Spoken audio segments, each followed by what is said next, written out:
Ladies and gentlemen, please rise to welcome our inductees this evening.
Please be seated.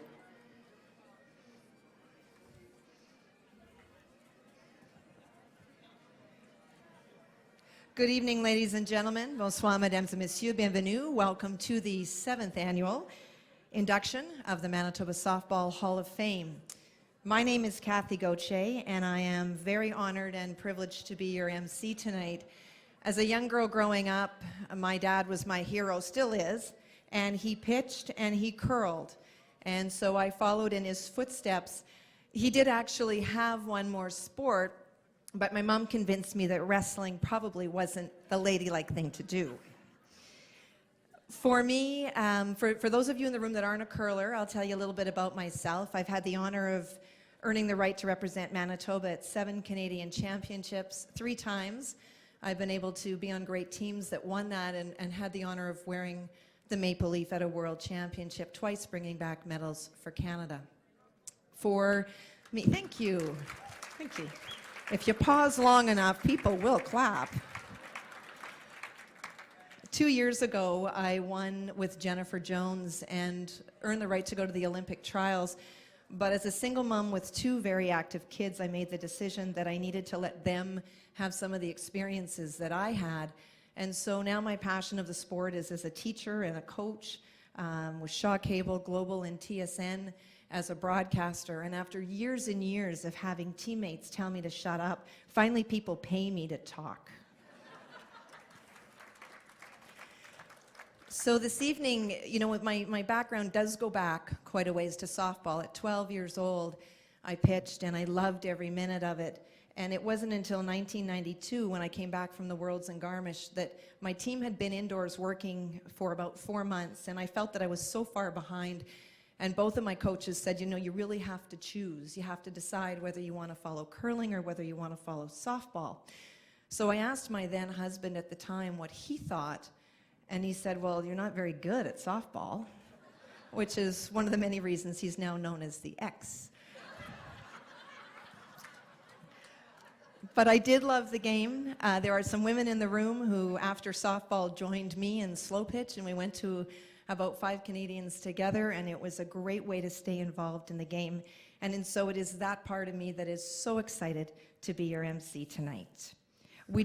Thank you, we don't have a head table, but we definitely do have some distinguished guests in the room that I'll introduce before they come up to speak after dinner. But at this time, I'd like to ask Hall of Fame and Museum Director Stephen Bergsom to say grace.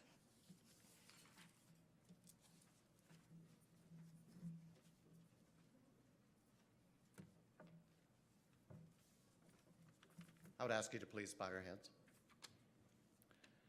God of abundant and generous love, we ask your blessing upon this special event as we gather to recognize and celebrate the noteworthy accomplishments of these individuals and teams.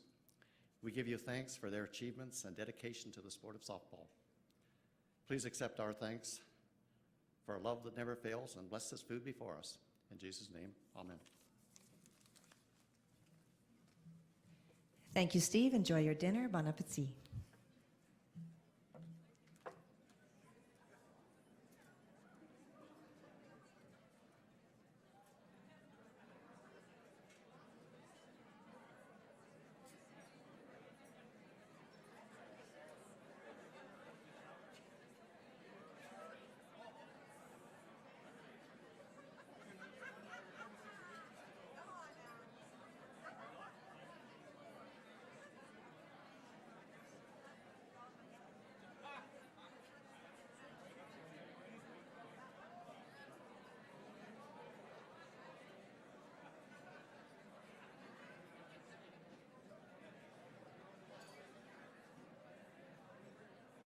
Lots to get through this evening.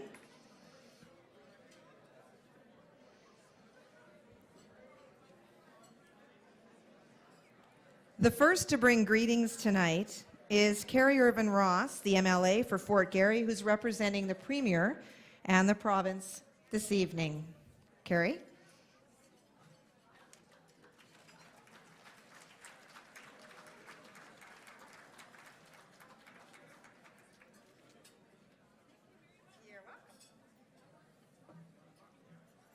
Well, good evening, everyone. It's my pleasure to be here. I'm proud to say that this is the third year I've been here to celebrate this induction ceremony with all of you. And I said, what new can I say that you haven't heard before? But I've been told that it's usually just the museum board of directors that are here that have heard my speeches, so they don't mind hearing it for the third time.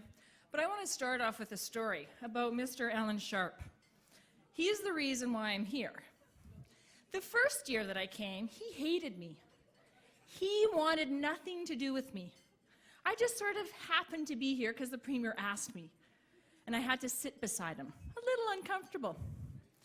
The second year, well, maybe I can tolerate her. This year, what he did is he emailed the Premier and Minister Eric Robinson and said, you don't need to come. We want Carrie to come. We enjoy her company at our table. So I'm feeling pretty lucky tonight. That doesn't happen very often. But I just want to say congratulations to all the inductees. You know, what an incredible accomplishment for you and your families to be a part of the Softball Museum and Hall of Fame.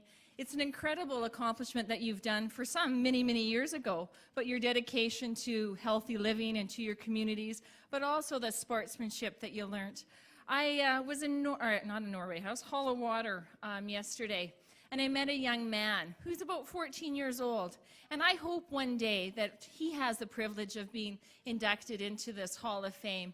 He is so proud that he is on our Manitoba provincial team and will be going to the NAG games. He's working really hard, so that's our future. And that, in the work that you've done in the sport that you've played, you've ensured that there is a strong future for young men and women such as himself. So congratulations to the inductees. Thank you, the board of directors, for putting this together and making sure that we can celebrate it. And keep on being active in your lives and practicing healthy living and the other stuff in moderation. Have a good evening.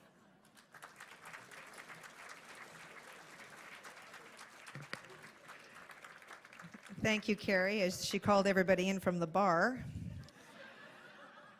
Also tonight, we have John Biori, the Secretary-Manager of the Fort Lauderdale Museum in Portage-la Prairie. That is, of course, for those that don't know, the home of the Softball Hall of Fame and Museum. Mr. Biori, please come forward to bring greetings on behalf of the museum. Thank you very much. On behalf of the Board of Directors and the management and staff of the Fort Lauderdale Museum, we want to tell you that we really appreciate your coming out and extending your contract and keeping the museum, your softball museum, as part of the Fort Lauderdale Museum. I can't begin to tell you how many positive comments we get on that museum and how many people are really quite thrilled to know that there is a museum commemorating all those fine people who have been so instrumental in building the sport. We really do look forward to our continuing relationship, and I really want to thank Steve Berkson and Al Sharp, because of your cooperation and your help in doing a lot of things. That museum of yours, your Hall of Fame, is expanding beautifully. I know it's only your 7th induction ceremony, but it's hard to believe just how far you've come. We are happy to be part of it. We're very, very happy to have you as part of us. Thank you.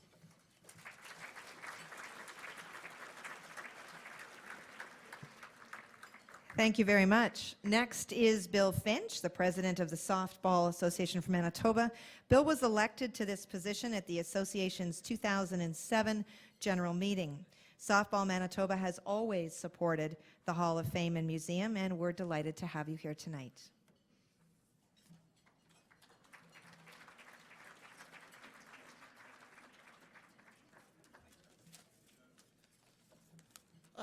Good evening, everybody. Carrie, I've been here all 7, and that was different what you said today. Thanks for putting some thought into it.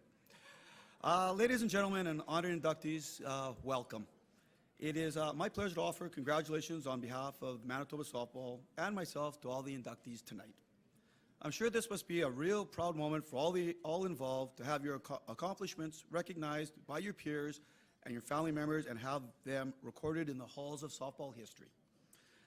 The accomplishments that you have reached have become the benchmarks for our youth to achieve and surpass. To the Hall of Fame Committee, thank you for all your work behind the scenes and leading up to tonight's induction dinner. To the Selection Committee, thank you for your hard work in selecting the worthy inductees out of the many deserving candidates throughout the years of softball. It is a difficult task that you take on. It is important to preserve our past and promote our future. Once again, congratulations to all the Hall of Famers and enjoy the evening.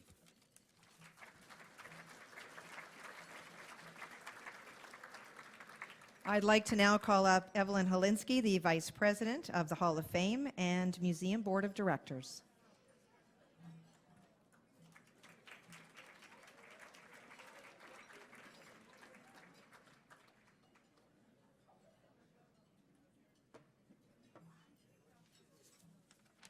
Good evening, everyone. On behalf of the Manitoba Softball Hall of Fame, I would like to welcome everyone here tonight for this great event. And to the inductees, a special welcome to you and very, very great congratulations to all of you. We are all aware of the tremendous people that have done so much for our sport and continue to work in our sport and provide an example, a really great role model for our young people. We're aware that Manitoba's rich softball heritage is a kaleidoscope of outstanding athletes, teams, officials, and dedicated builders. And without these, we would not be able to celebrate all these wonderful things. And you know, the people that are inducted tonight, you are part of this elite group, and be proud of that. We cannot look ahead and plan for the future without looking back and learning from our past. As a committee, we feel it is very, very important to reflect on the past history so that we can continue to move forward. And we must always remember that we want to keep records of all these distinguished accomplishments so that they will be preserved for all time.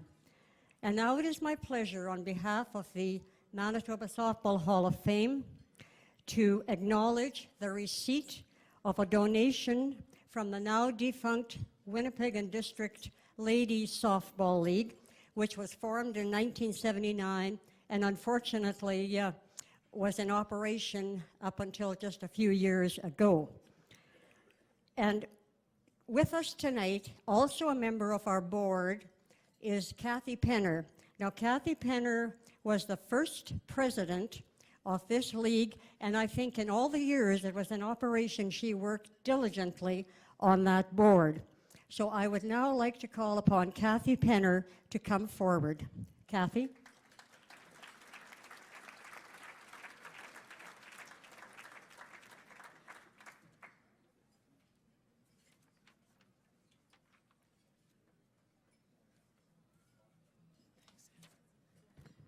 Thank you, Evelyn. On behalf of all the past executive members of the Winnipeg and District Senior Ladies Softball League, as Evelyn reiterated, we started in 1979. We folded in 2000.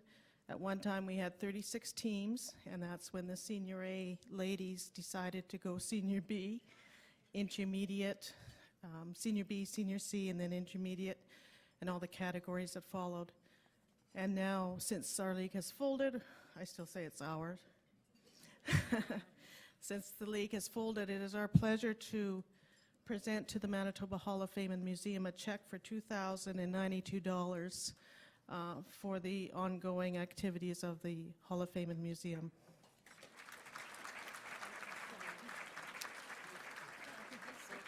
That is great. And we know for sure that there's plenty of places to use this money as we continue to build and increase our museum, which of course, as you know, is located in Portage-la Prairie. Now, in recognition of this great donation, on the Life Membership plaque will be placed the name, the Winnipeg and District Women's Softball League. And we would just like to acknowledge with great thanks this particular donation.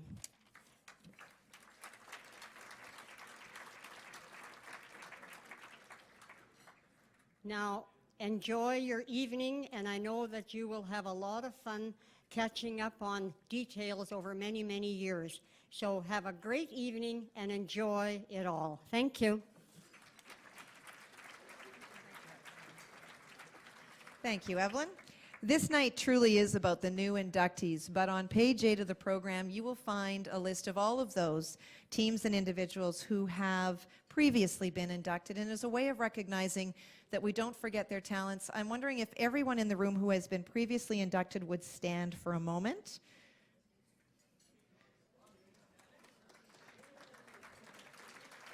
Absolutely.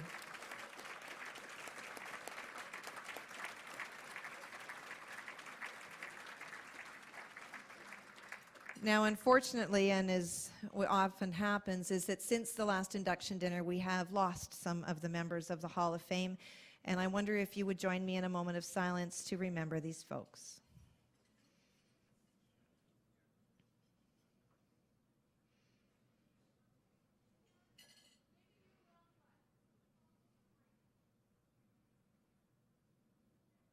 Thank you. The board would like to take this opportunity to thank all of the sponsors who have contributed to tonight's banquet. They are listed in that incredible program that each one of you have at your spot, something that you probably want to go through when you have the opportunity.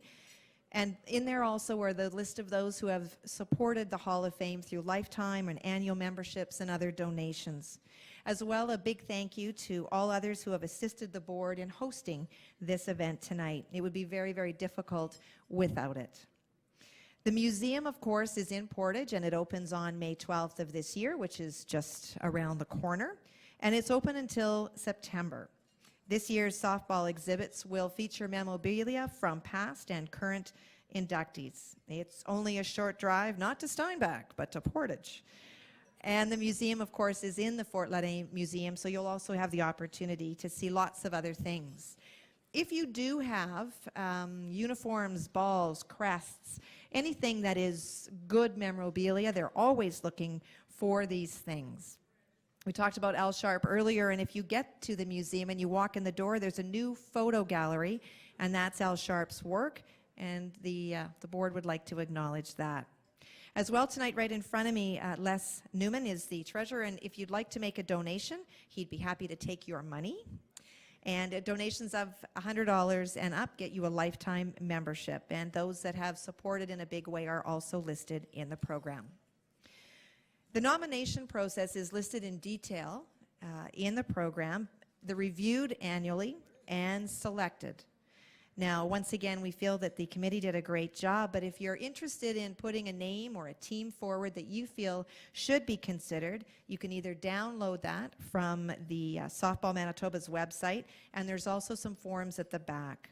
The deadline is September the 1st of this year, And you'll also find in the program information on the operation of the Hall of Fame Museum and the annual meeting that's tentatively scheduled for September the 11th. Now, at the back of the room, some of you may have already checked that out. That's the silent auction. You can buy your tickets still. We're going to have a break before we start to induct folks, and halfway through we'll have another break, at which point the silent auction is closed. The numbers will be posted on the wall at the back, so please check that before you leave. Now, at this time, I'd like to introduce Robert Diamond. He is the author of a book titled Kings of the Diamond, and he's actually launching his new book here tonight. It is the story of the 1950 season of the Hall of Fame Northern Hotel team of the 20th Century Community Softball League and their sponsor, Larry Diamond, that's his father. The season culminates in a championship game played in front of 8,000 spectators at the old Aberdeen School grounds on Salter. 8,000 people. Even the Moose don't draw 8,000 people.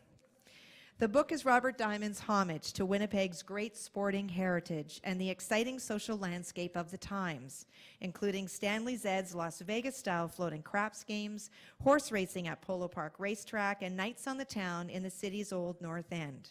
Robert has a number of copies here tonight, and they're available for purchase. During our intermissions, Robert will be at the table near the west end of the memorabilia tables over there. Robert, could you just stand, please, so that we know where you are, so that people can, there he is.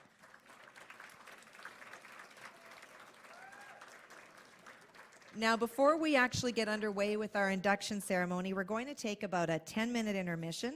This would be the time to get some tickets, put your tickets in the auction, grab a drink. Oh, she's still here. Have a water for Carrie Irvin Ross. And if I can ask the first 5 inductees or their representatives, so that's Terry Braunstein, Shirley Brown, Wendy Laurie and Linda Oviatt for Audrey Henderson, Murray Blight and George McBride, as well as the members and the reps of the McDonald Airports team to come up here in the front, and we will begin in about 10 minutes.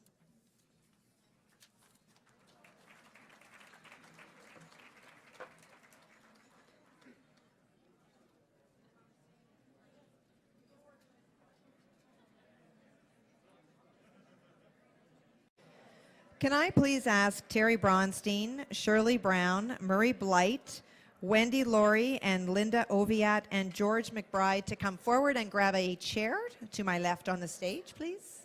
Hi, Murray Blight. Pleasure to meet you. How are you? I am well. How are you? Super. You have a choice of chairs, sir. Congratulations. Thank you, Connie.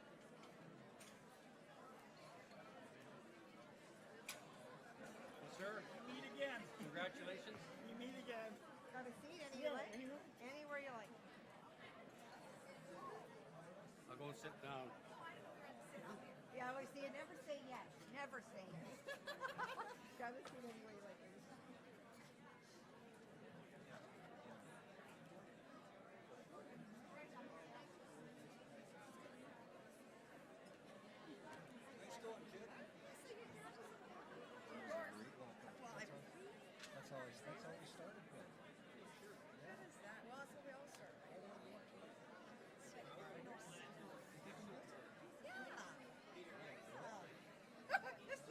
It looks like it. Good for you. Go sit down. I know you're doing great. Keep it up. Thank you.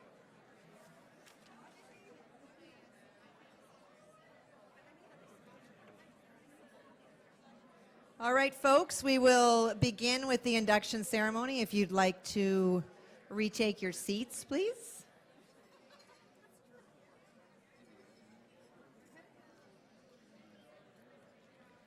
This evening, we are here to formally induct 10 individuals and 2 teams into the Manitoba Hall of Fame. The inductions will be done in 2 parts. In the first half, we'll induct 5 individuals and 1 team, take a quick break, and then do the same. Now, in the program, there are some pretty substantive notes about each of the inductees, and so in inducting them, I'm going to try to cover the highlights and also maybe some stories or anecdotes about these individuals that you might not see otherwise. Now, I don't know if you've had a chance to go over there and to see what the individuals actually get, what the awards are, but the individuals and the teams receive a large art glass award in the shape of the province of Manitoba, while each team member receives a smaller art glass award in the shape of a home plate.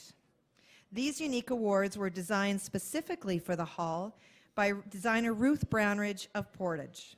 Inductees also receive a certificate to commemorate their induction. In addition, permanent plaques with photos and text about the inductees and teams have been produced, and they will soon join the current members in the Hall of Fame gallery in Portage.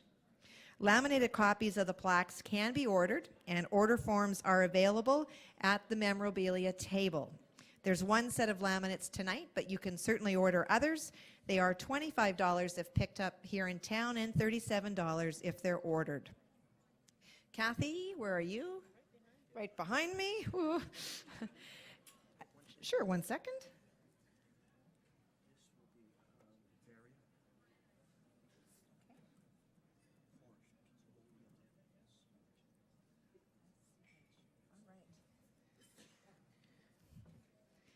So Kathy's going to be presenting the awards along with help from board members Al Sharp, Steve Bergson, Barb Smith, and Les Newman. Now, we do have an official photographer here tonight. Jeff Lucier is here in an official capacity. But if you have your cameras and you'd like to take a picture of your family or your friends or someone that you played ball with, please do feel free to come forward. We would just ask you to maybe make your way while I'm talking about them so that we can keep this evening moving. We'll begin with the first team induction. First, let's talk about the criteria. A team may be inducted into the Hall of Fame for a single season achievement or long-term accomplishment. Any nomination for a long-term accomplishment must cover a minimum period of 2 years and a maximum of 6.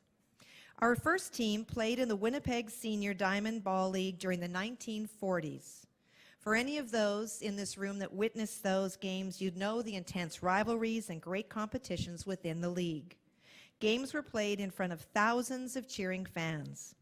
From 1939 to 1941, the Blight batteries dominated the league.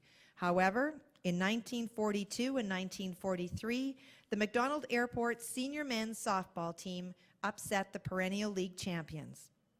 With players such as Bill Lieben, Leibel Hirschfeld at center field, and Sid Church at third base, and many others, it was not difficult to see why the Airports were victorious. After having defeated Blight in the league final in 1942 with a 2-1 score, they went on to win the provincial championships, defeating Portage RCAF All-Stars. In 1943, after having again knocked off the Blights and the number 8 repair depot in provincial play, the Airports caught the train to Regina to compete in the Western Canadian Championships. According to one newspaper clipping, the play of both teams stood the fans on their ears and was a smashing finale. However, after winning the first game 3-1, losing 8-3 in the second, playing to a 2-2 tie in the third, and losing the fourth, the Airports bowed out of the championship. Now let's recognize the team members. As each individual's name is announced, we'd ask that the person representing them come forward to receive the award from Kathy Penner, and then you can exit the stage to my left. Team member Art Can tonight, represented by his son, Doug Can.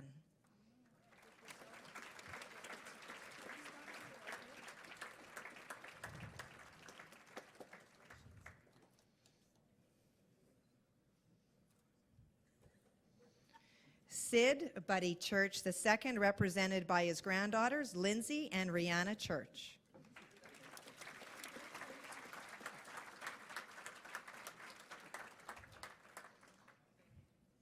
Sid Church I, represented by his sister-in-law, Pat Sands.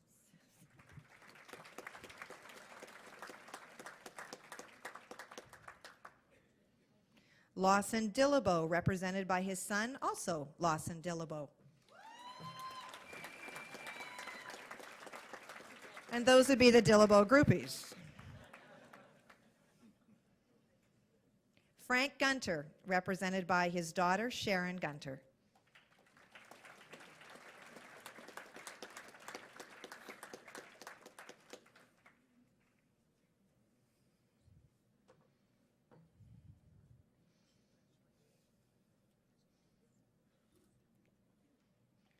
Leibel Hirschfeld, represented by his son, Joel Hirschfeld.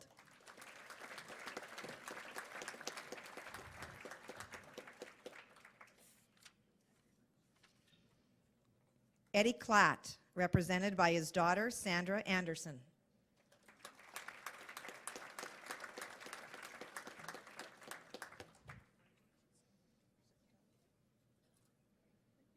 Harry Klatt, represented by his grandson, Michael Klatt.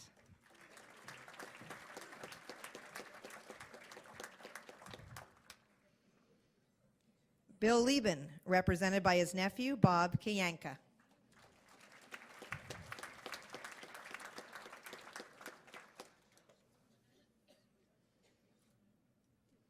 Hank Lieben, represented by his niece, Val Johnson.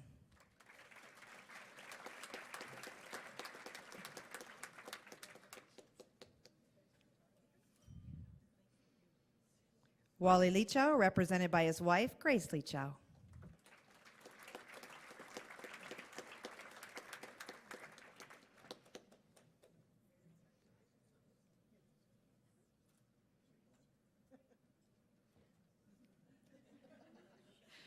Tony Osipa, represented by his son, Wade Osipa.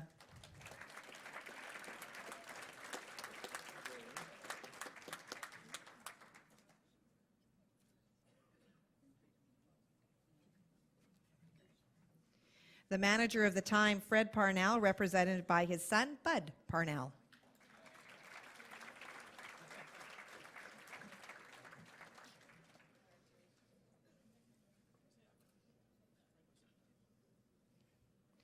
Bill Dusty Petruga, represented by his brother, Fred Petruga.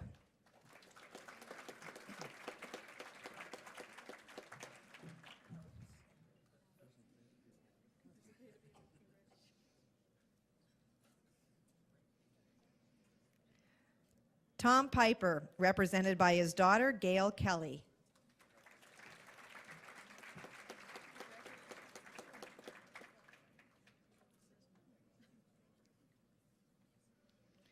Bill Scarf Sr., represented by his grandson, Bill Scarf.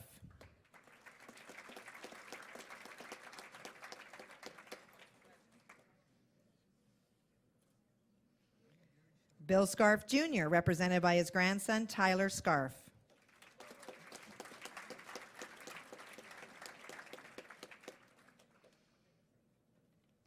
Bill Lefty Smith, represented by his grandson, Del Penneau.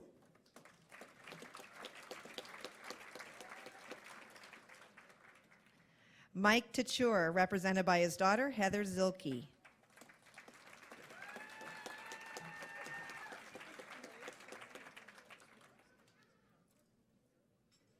Heck Watkins, represented by daughter, Jerry Cowie.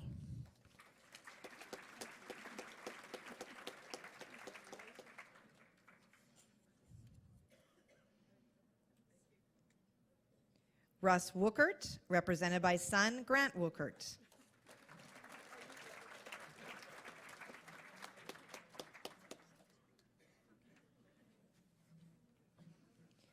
Mike Uremko, represented by daughter Barb Sparling. Or grandson, Barry Porsche.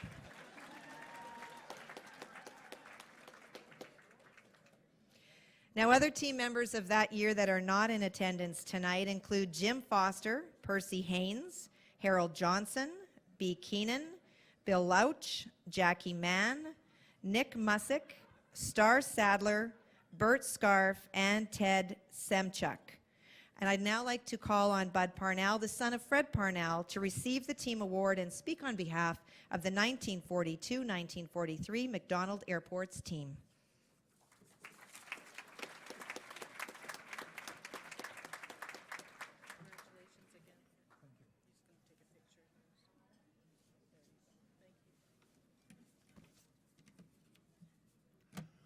Well, this is a great honor and a privilege for me to accept the induction of the 1942-43 McDonald's airports into the Manitoba Hall of Fame. I'm accepting this on behalf of my father and the team. As I grew up in the North End and over a number of years, I heard stories about every one of the players on this team because they beat the famed Blight batteries. And the team basically consisted of service people because World War II was on at the time for some of you younger people and some of you older people as well can probably remember it.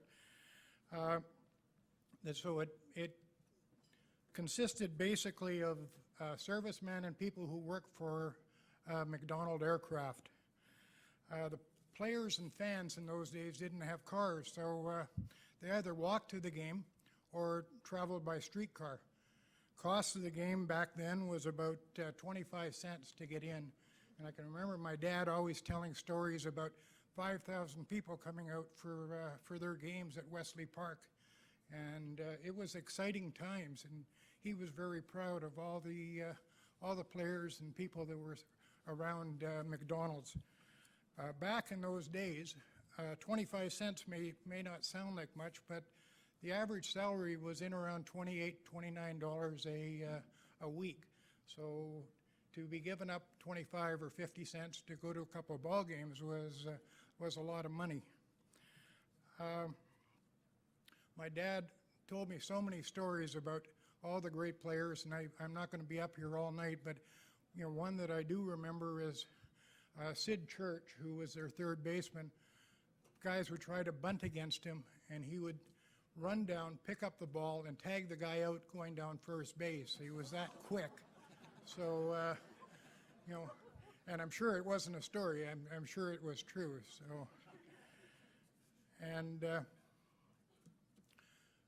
Bill Lieben, who was one of their pitchers in '43, and I guess went to Regina. He was the only pitcher from the team that went to Regina. So unfortunately, back in those days, you couldn't just, you know, not everybody could just get off of work and go play ball. So he was the only one who was able to make the trip, and unfortunately, I guess he had a sore arm after first game or second game and couldn't carry on, or he did carry on, but they unfortunately didn't win it.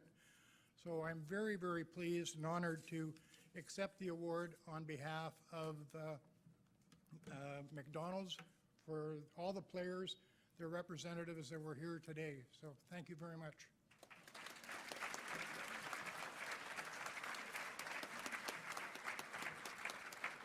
Thank you, Bud. In 2005, the 1944 to 1947 Blight Batteries senior men were inducted into the Hall of Fame. The Blight Batteries plaque reads as follows. In 1944, Blight Batteries beat Airports to win the Winnipeg Senior Men's City Championship. The team then defeated the hometown Regina Trocaderos to bring the Western Canadian Senior Men's title to Manitoba for the first time. Blights won the Manitoba Championship in 1945 and beat Saskatoon Olympics to earn a spot in the Western Canada Final, where Edmonton United States Clippers beat the defending champions 3 straight. In 1946, Blights won the Winnipeg Senior League Championship and then beat the Legion and Commercial League champions to earn the right to represent Manitoba once again. In the final, played at Osborne Stadium in Winnipeg, 3 straight victories over Saskatoon Empire Jacks earned the team its second Western crown. In 1947, the team represented Manitoba again, but lost the Manitoba-Saskatchewan playoff 2 straight to the hometown Saskatoon Merchants. In 2005, the Hall of Fame board was unable to locate Art Kahn. Therefore, tonight, we would like to induct Art Kahn into the Hall of Fame as a member of the 1944 to 1947 Blight Batteries senior men's fastball team. I would now like to ask Doug Kahn, his son, to come forward once again to receive his father's award.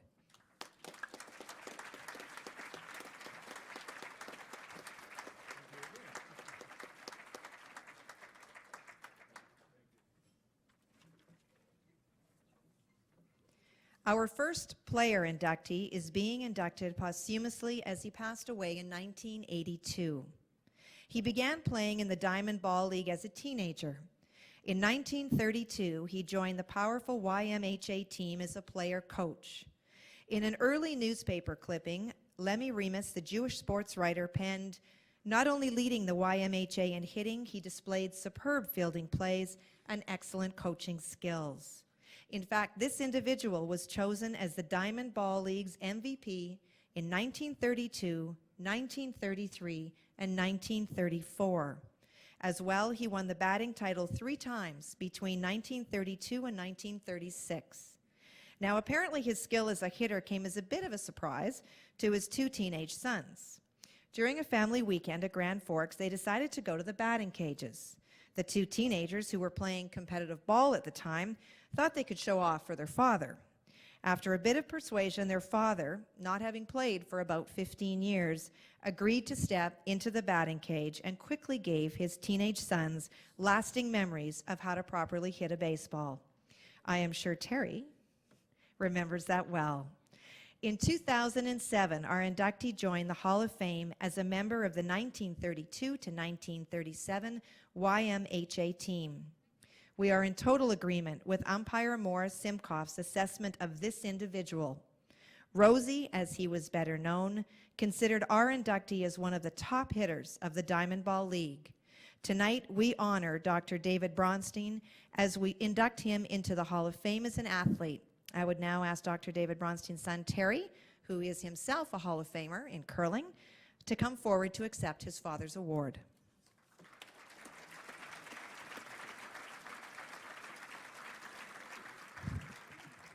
Thank you.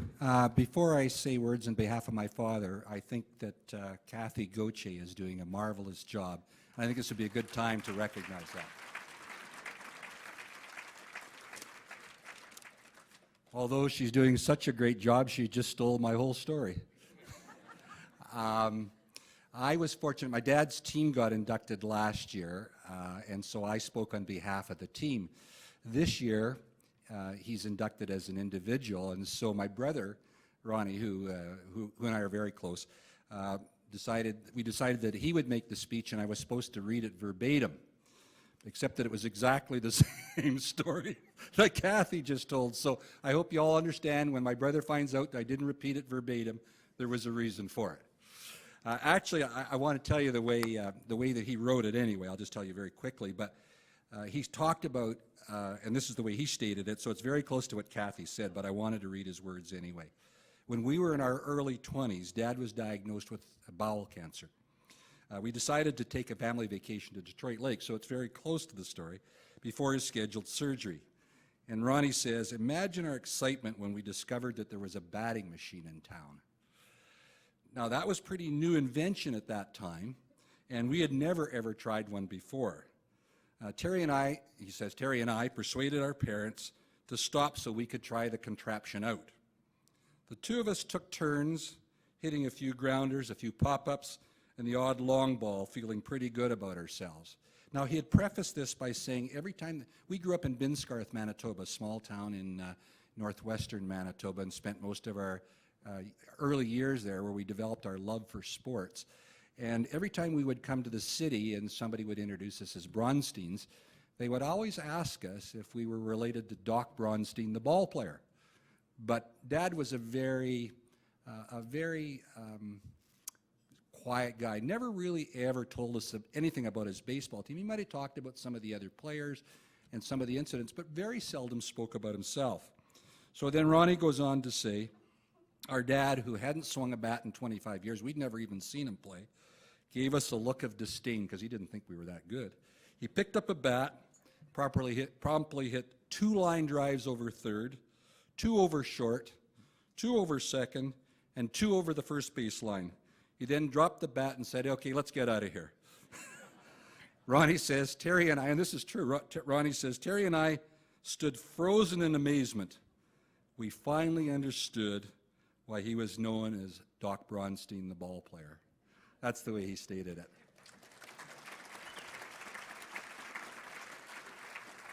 One other incident, Kathy had mentioned that my dad led the league in hitting 3 or 4 times. What she didn't mention, and what he wasn't too proud, well, he actually was kind of proud of it, is that he got thrown out of the most games in the league. And somehow that filtered down. One of his friends had told us that. So our dad then told us the story. He claimed he was a doctor. He was a real doctor. And the senior umpire, the major umpire, and a very well-known guy at the time was, get this one, Snake Siddle. He was the major umpire. So anytime that my dad got a call and had to leave the game, he didn't want his team to feel he was letting them down, so he'd worked it out with Snake that they would start a beef. And before my dad would get out 3 words, Snake would say, "You're out of here." And so that's how he set the league record for being thrown out the most. Anyway, the last words that my brother said, and these are very true. First, we'd like to really thank the organization, the Softball Association, for the great work that you're doing and in recognizing all of the players past and present. And we're very proud, Ronnie and I are very proud to accept this award on behalf of our father. Thank you.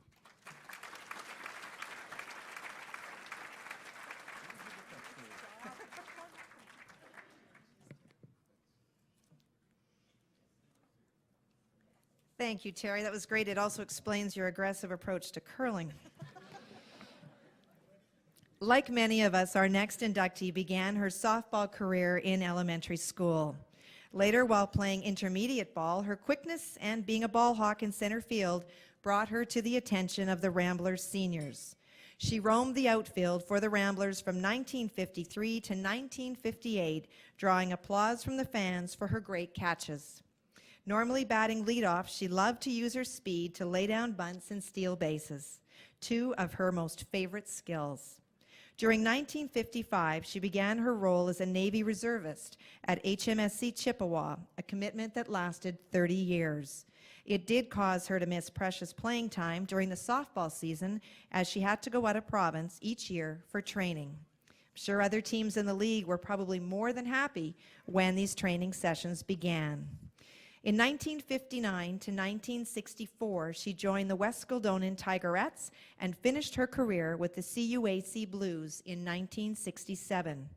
Throughout her playing career, she won 7 All-Star nominations in center field, and in 1963, she was the recipient of the All-Around Outfielder Award. Our inductee also had the highest outfielding average in 1956, 1962, 1963, and again in 1964. Tonight, she is being inducted as a member of the 1955 Ramblers girls senior softball team. Would Shirley Brown, or Brownie as she was called, please come forward and be inducted into the Hall of Fame in the athletes category.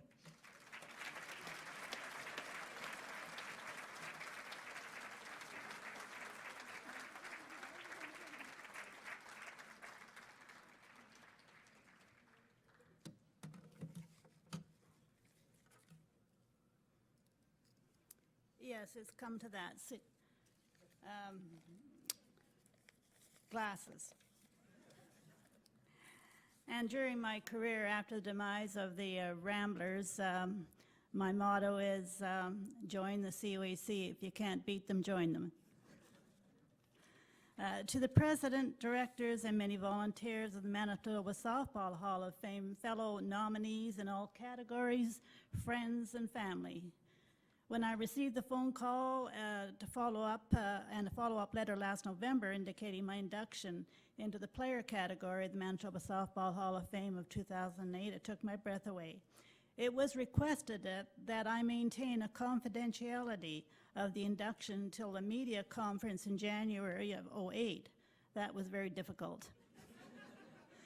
This night is very special as I will be joining the 1955 Rambler Women's provincial champion team in the team category. I'm told I can be here for 3 minutes, so before I dwell on a few fond baseball memories, may I take this opportunity to again recognize our MC, Kathy Gauthier, a member of our Hall of Fame curlers, who now does a super job of curling commentating with TSN and others. Here to share with me, our family, friends, and believe it or not, 7 St. James Collegiate friends from the 1950s. And we still meet on a regular basis once a month for a luncheon, and we never stop talking. My most memorable occasion during my playing days was being on the 1955 Ramblers seniors women's provincial softball team, being in attendance at previous Softball Hall of Fame dinners to support inductees whom I played with and against. I know this isn't in the program, but please humor me in allowing me to introduce the 1955 Rambler players who are in attendance tonight, knowing they will also be recognized later in the evening along with relatives of team members who have passed away. I'm just going to mention gone but not forgotten are Myrtle Colpitts, Grace Durbin, Irene Lesczczynski, Mary Laidlaw, May Toogood, along with Frank Conlon, our coach, Don Gadsby, president and statistician. May Toogood was voted the most valuable player of the championship playdowns, and her early passing at 21 years of age snuffed out a great career in women's softball. Okay, as I call your names, will you stand and remain standing until all have been introduced? Ev Rosnick, we're all over there. Merle Menard Gadsby. Thor Prost. Are you standing? Are you standing? Norma Thorstenson Fredrickson. Marg Weber Brown. Phyllis Ward Cooper. Jean Love. And our bat boy, Brian Gadsby. What a handsome group of gals.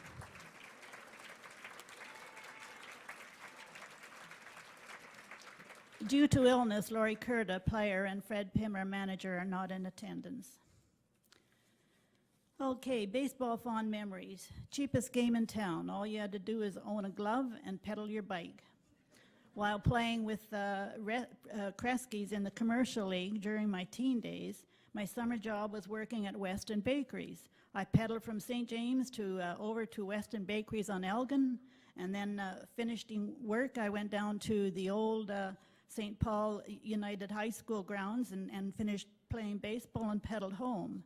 Now I'm lucky if I can pedal around the block. But I did graduate to the bus transportation when I got my license at 25 years of age. When I think back at the baseball diamonds we had to play on particularly, memory comes to mind when I stepped in a gopher hole in the outfield and broke my collarbone.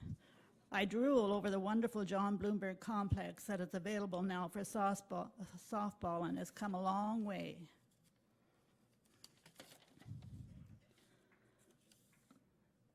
And yes, it was true, when I did join the Navy Reserve, I did regret taking 2 weeks out of my baseball to go on naval training, but I hung in there. Playing a team sport is so rewarding in so many ways, experiencing the camaraderie and sharing a wonderful game with very talented athletes. This exposure pushes you to perform at 100% at all times. I'm excited to see softball being promoted on TV ads recently. More exposure can only benefit the game. Just in last Saturday's paper, I read the International Olympic Committee are considering softball and baseball, among others, under consideration for inclusion at the 2016 Olympics. Softball and baseball, which were cut from the 2012 London Games, will get a chance for reinstatement at the IOC Assembly in October 2009 in Copenhagen. In closing, may I compliment all the volunteers who give freely of their time to make this Manitoba Softball Hall of Fame and Museum a huge success. Several years ago, I attended the official opening of the permanent location of the Hall of Fame Museum at Fort Lorraine in Portage la Prairie and witnessed the volunteers' commitment, efforts in establishing this worthwhile drawing attraction for the public. Thank you.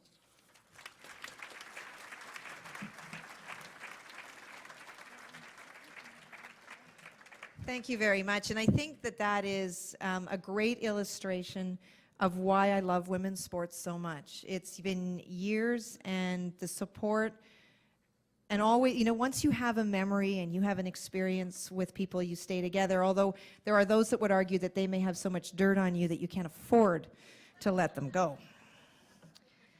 Athletes and teams are not the only ones to be honored tonight. We all know that if it were not for the builders and the administrators, those individuals who take on the responsibility of forming a team or organizing a league, that there would not be a lot of softball played. It is time to induct our first of 3 builders being honored here this evening. Our first builder hails from Brandon and the Westman area. And now it's a bit of story time. Our inductee was a member of the Brandon Police. He had just come off a night shift, caught a couple hours of sleep, and then headed out to the park. Arriving at the ballpark, he learned that he needed to pitch. He had an amazing game, pitching a 1 or 2 hitter, and at the plate, he had a terrific night as well. Totally exhausted, he got home and booked off duty for the final night. The old, really not feeling well enough to come in tomorrow? Upon returning from his day off, the shift sergeant was very distant and tossed the Brandon Sun at him and said, "Thanks a lot." You see, the Brandon Sun sports reporter had reviewed the game and did a story in the Monday paper, an article where our inductee's name was in bold print and his game contributions listed for all to see. Busted. Fortunately, he was able to smooth things over. For over 30 years, our inductee has been associated with softball throughout the entire province. He has played, coached, or managed, and sponsored numerous teams within the Westman area. Under his sponsorship, the Esso Astros in 1979, the Scarth Premiers in 1983, and the Brandon Westman Merchants in 1995 won the Provincial B Championships and competed at the Western Canadians. In 1977, he purchased a franchise in the Western Major Fastball League and formed the Westman Merchants Fastball team. From 1979 to 1983, he served first as Public Relations Director and then as Secretary for the Brandon Centennial Fastball League. He was president of the Brandon Commercial Fastball League from 1986 to 1989. In 1977, the Brandon Sun awarded the Sportsman of the Year Award to our inductee. Numerous provincial awards have also recognized his outstanding involvement in sport and other community programs. He also chaired the very successful 2006 Hall of Fame induction banquet that was held in Brandon. Ladies and gentlemen, please welcome Murray Blight into the Hall of Fame in the Builder category.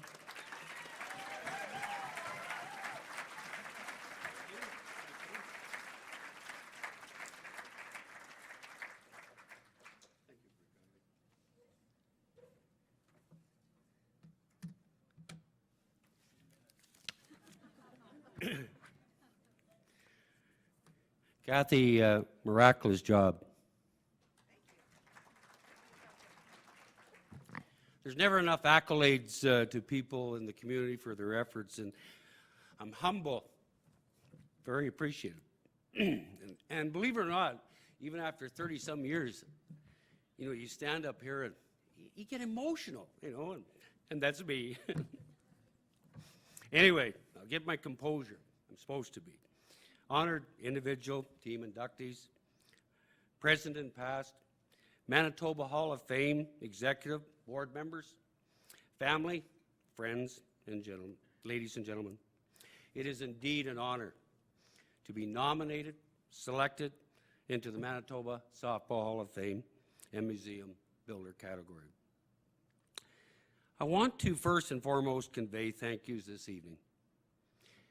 And it's been said at different times, and I'm sure it's going to be said again, but to the people, the volunteers, executive members of the Manitoba Softball Hall of Fame Selection Committee. A round of applause by you, ladies and gentlemen, for these people.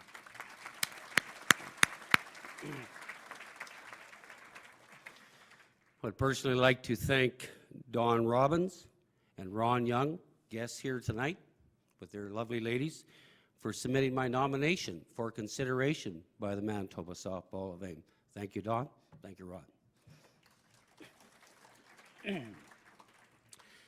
Families and friends attending this induction. Table 14, table 4. I got my family here. I'm looking at my wife. I'm looking at my daughter, son-in-law, and even Drew. Stand up with that Westman Merchants jacket. I'll get to that in a minute. There are some fond memories, and I was looking out in the crowd to see if Harry was here or Artie Penner, because I'll get to the story in a few minutes. But anyway, when you talk about the builder category, but you go back to memories, and this past Monday, I'm fencing. I'm a farm boy, by the way, even though I was a cop for 32 years. I'm fencing with my dad and trying to reminisce. And that's something in itself. to be able to do that. But saying that, if it wasn't for my dad, you know, throwing that ball, getting you interested. So Keith, thank you kindly. My mother, at 15 years of age, of course, legally, I mean, I could probably start driving a truck at 7 or 6 or whatever the case may be out at the farm. But it was Mom, Irene there, take me into Brandon to play ball. So thank you, Mom, Irene.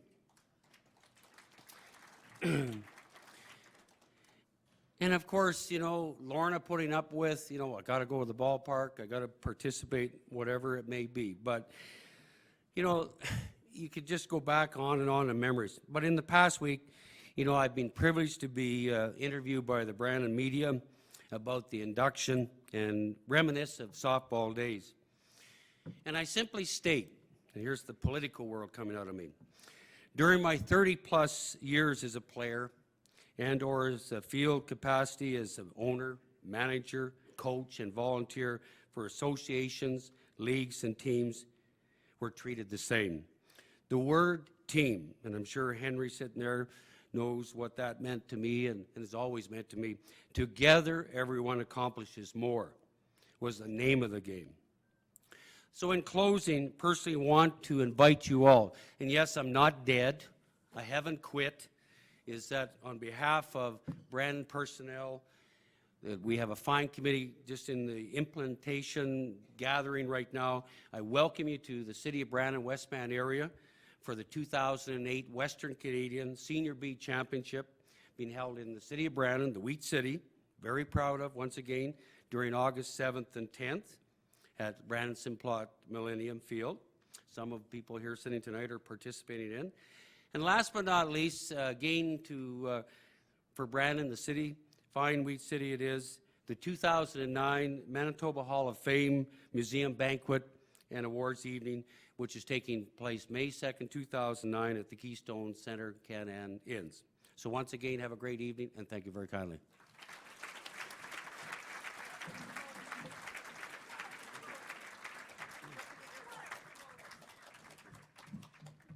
Thank you very much, Kathy. Our next inductee is an individual who played in the Greater Winnipeg Senior Girls Softball League during its glory years from the 1930s to the early 1950s. Frequently, these games were played in front of thousands of cheering spectators. Many of the outstanding players of that era have already joined the Hall of Fame, and tonight we will be inducting another great player.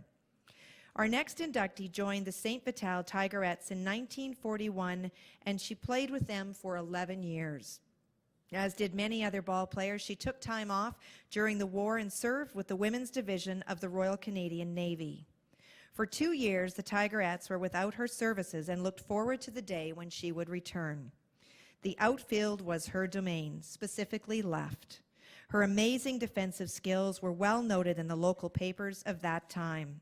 It was no wonder that she was time and time again chosen as the league's all-star left fielder. Teams also feared her when she came to the plate, as she had earned the reputation of being a long ball hitter. In fact, Alda Tate, a 2007 Hall of Fame inductee, told us it was so much easier to play outfield after our inductee retired. In recognition of her hitting prowess, she captured the batting title in 1947 and again in 1950. She helped her team to 6 provincial championships from 1943 to 1952 and was asked to travel to the United States to play professional baseball in the 1940s. If she had said yes, we might have seen her depicted in the movie In a League of Her Own. Sadly, our inductee, Audrey Freeman Henderson, passed away in 1988. Tonight, her daughters, Wendy Laurie and Linda Oviatt, are here to collect her award. Please come forward.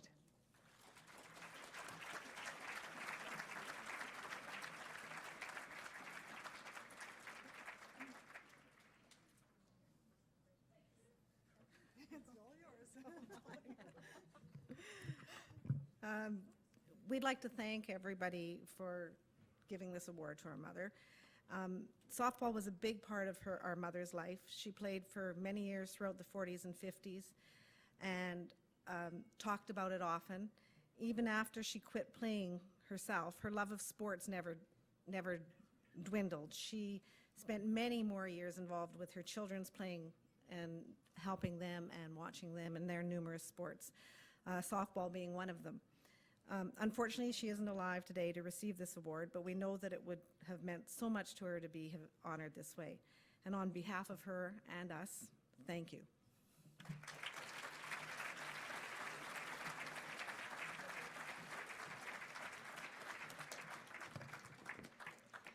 Today it is not uncommon to walk into any ballpark and see men and women playing together on the same team. This was not always the case. It was not until 1967, under the guidance of our next inductee, that co-ed or mixed softball, as it was known then, became a reality.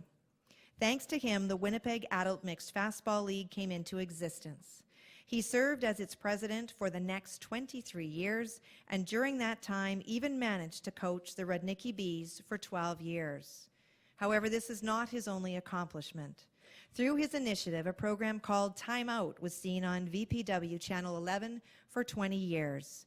Serving as the show's host, he often brought individuals on the program to help promote and develop softball. You never invited me. Good judgment. One such guest was Kent Morgan. Being quite proud about the success of his Winnipeg Adult Mixed Softball League, our inductee had asked Kent for his opinion about co-ed fastball. I know, Kent, big mistake. Kent replied that men and women should never be competing together in the same league, nor on the same team. Our inductee was completely taken aback and could not say a word. All of the TV cameramen were snickering in the background as they'd never seen him at a loss for words. Kent kept a straight face as long as he could and then had to smile. Needless to say, they both had a good laugh and made it through to the end of the program. Please welcome in the builder category, George McBride.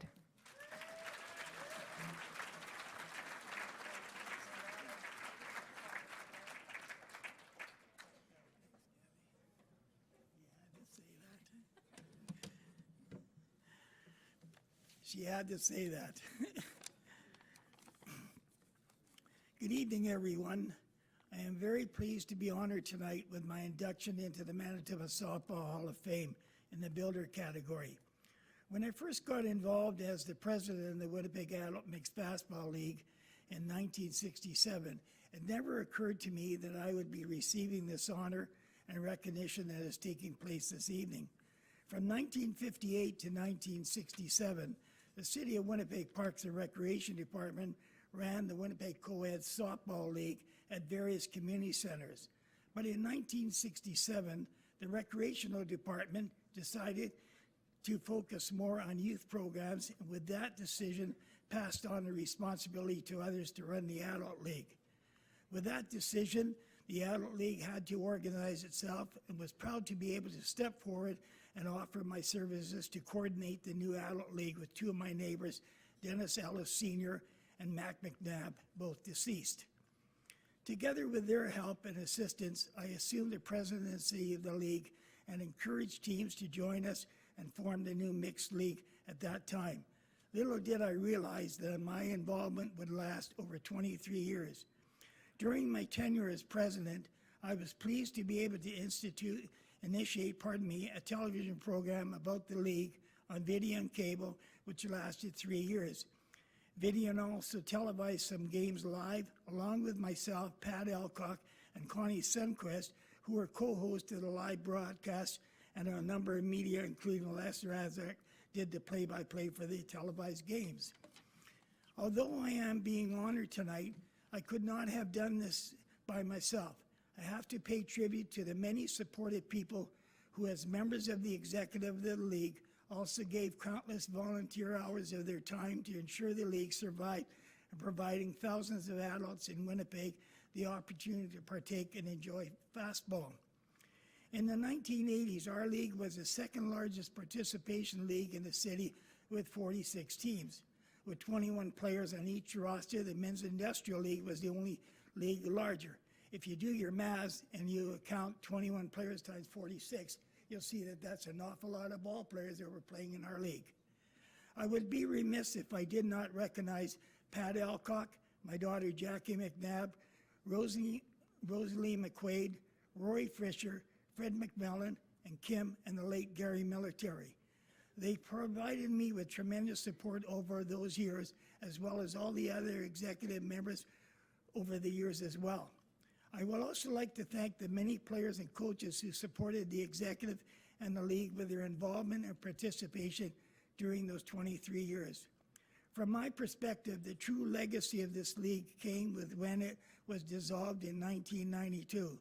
When we formed the league, we vowed that any profits derived from its operation would be given to a worthwhile cause, and upon the league's demise, we were honored to donate the $10,000 that we had to 10 individual charities. Each received $1,000, and the executive decided which charities received the money.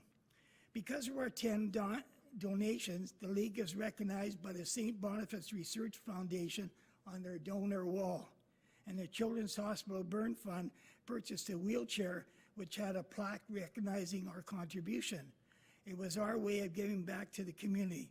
One of the other accomplishments that I was proud of, even though it was only lasted 1 year, was a major fastball tournament we organized that was played in Portage la Prairie and involved teams from rural Manitoba. I was also pleased to be inducted into the Manitoba Order of Sports Excellence in the Brown category in 1975. In closing, let me express my sincere thanks for the honor you are bestowing on me this evening with my induction as builder into the Manitoba Softball Hall of Fame. As someone once said, when an individual has true friends, no man is ever alone. Thank you very much.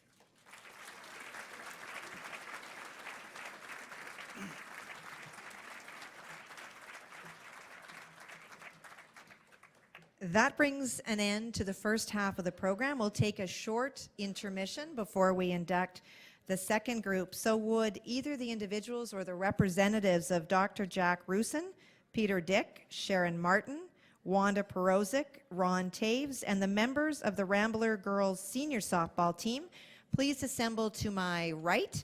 And let's have one more round of applause for those that have been inducted tonight already.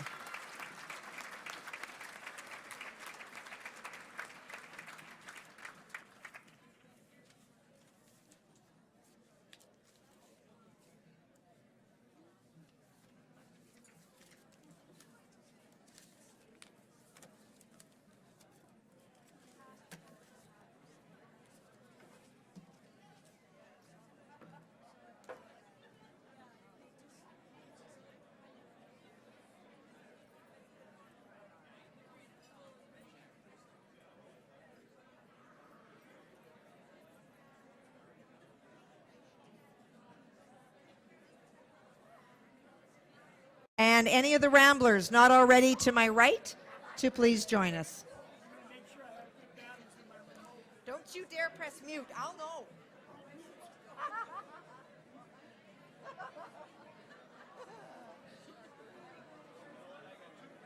When he found out he was going in, he says, do I have to buy a suit? Do I have to buy a suit? Come on up. You want us up here? Yes, we do. Order to this or? No, random order. I'm here for Irene Lesczczynski. Lovely. You are doing a great job. Yes, you are. Sure. Mr. Toews. Ronnie Toews. Mr. Toews, yes, please. Ronnie. Nope, that's not the team. The team comes up together. You are the individual. And you guys stay. The team, the Ramblers, stay together.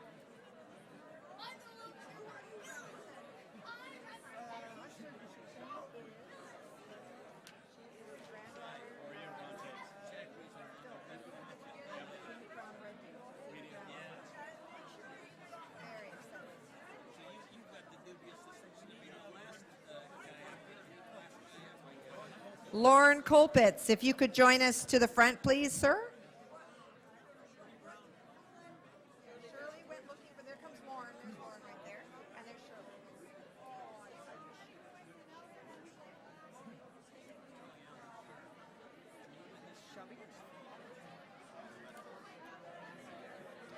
Welcome back, everyone. If I can ask you to please take your seat. We'll begin with the second half. It is now time to introduce our second and final team, the 1955 Ramblers girls senior softball team. In the 1950s, fans came out by the thousands to see the women play. At that time, the Winnipeg Girls Senior Softball League consisted of the CUAC Blues, the Wescaldonan Tigerettes, and the Ramblers. The Ramblers had moved up to the senior ranks in 1953. They ended up losing the playoffs in 1954. However, the following year had a totally different ending. With the likes of May Toogood, Irene Lesczczynski, Myrtle Colpitts, Ev Rosnick, Shirley Brown, and many others, they were ready to challenge the CUAC Blues for the league championship. Behind a strong team effort, the Ramblers took the best-of-7 series in 5 games. The games were hard-fought, and all the fans had plenty to cheer about. The Ramblers won the first 2 games with the identical scores of 6-3, and the third game 3-2. The Blues prolonged the series when they won the 4th game 7-6. However, the Ramblers were not to be denied the league title and went on to win the 5th and deciding game 9-2. Next, the Ramblers set their sights on the provincial title. They faced Shoal Lake and won the provincial in straight games.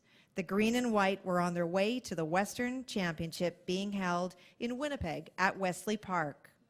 With May Toogood pitching, the Ramblers won 7-6. But after losing the next 3 games to the Saskatoon Ramblers, the Winnipeg Ramblers hung up their gloves for the season.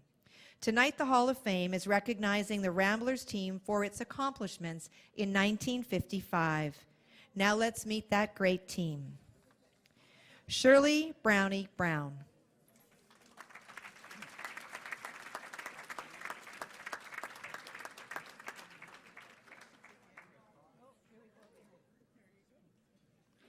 Myrtle Colpitts, being represented by her son, Lauren Colpitts.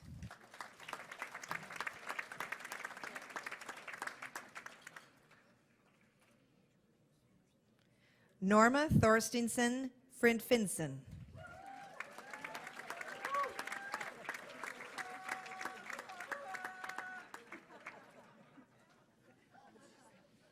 Brian Gadsby, the Bat Boy.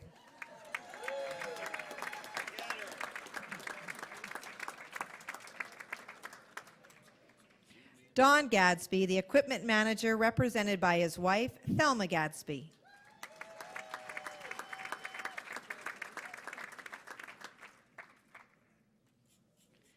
Mary Laidlaw Lasuta, being represented by her sister, Ruth Ruel.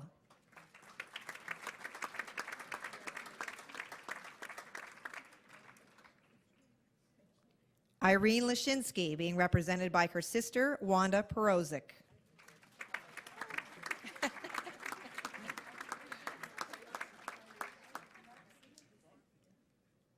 Jean Miller Love.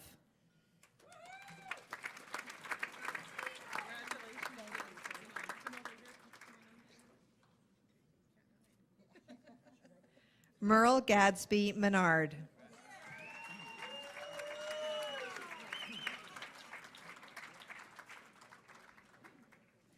Thorstina Thorstensen Prost.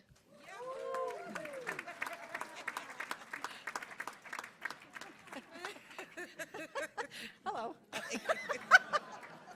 What are we going to do now? Well, apparently we're going over here to take a picture. She must have been a live wire.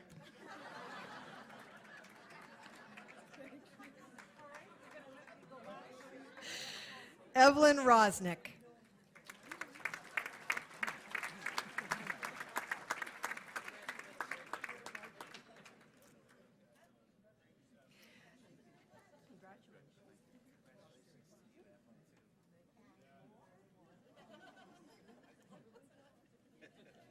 May Toogood, being represented by her best pal, Gladys Sorensen.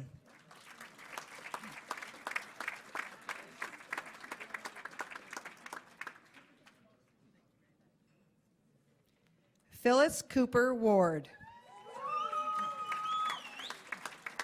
Congratulations.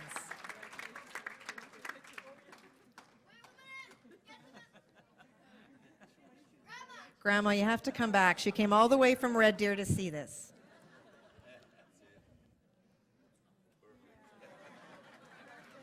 Margaret Brown Weber.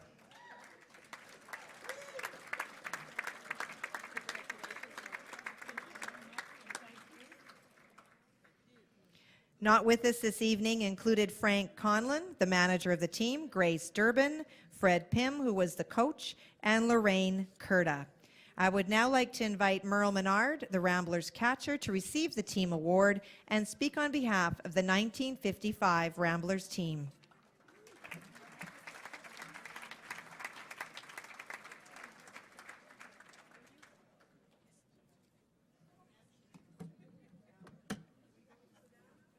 I lied to my family tonight and told them I had no idea who was speaking.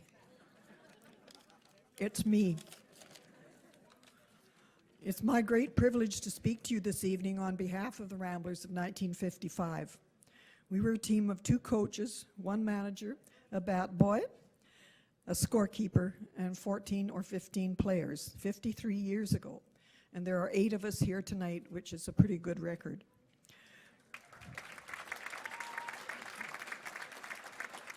We are very happy to have the representatives of our missing ones here tonight to share in this honor.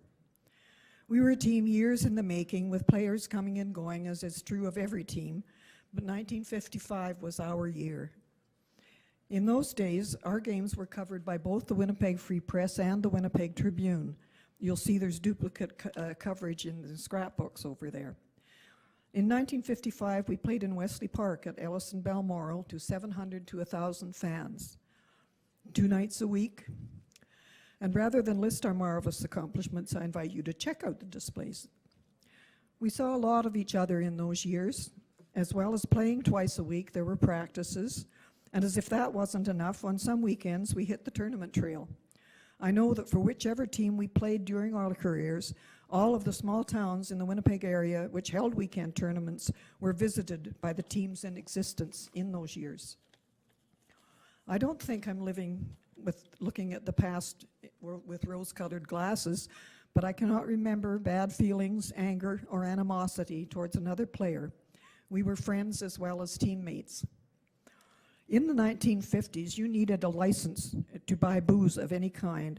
So my mother, Lucy Gadsby, scorekeeper supreme for the Ramblers, in the spirit of friendship, was known to purchase a 24 of beer for us after some games. Not all the games, just some of them.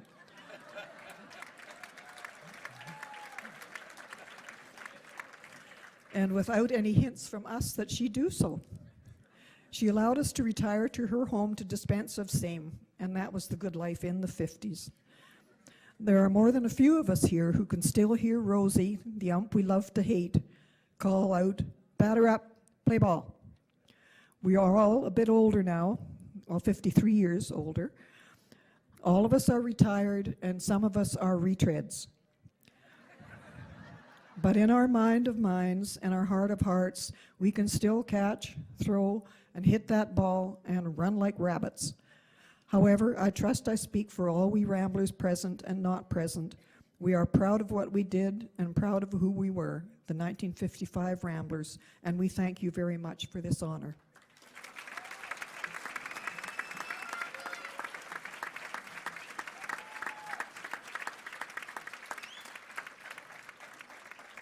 Thank you very much. And while we're talking about teams, in case there's any hockey fans in the room, final score 6-4 Philadelphia over Montreal.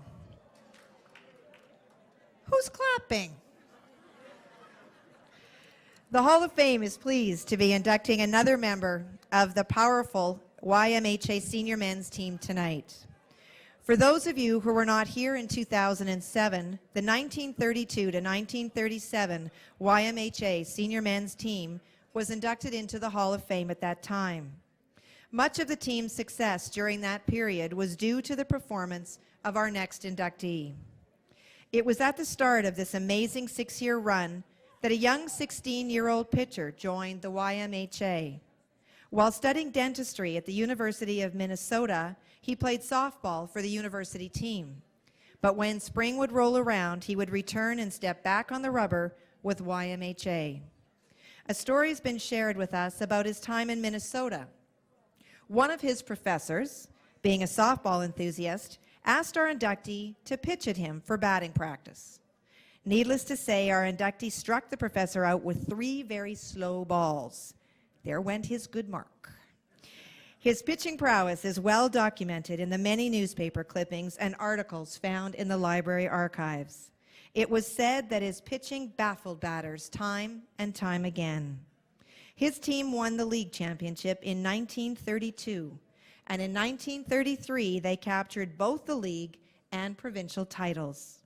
In 1938, our inductee was voted the most valuable player of the Winnipeg Senior Diamond Ball League.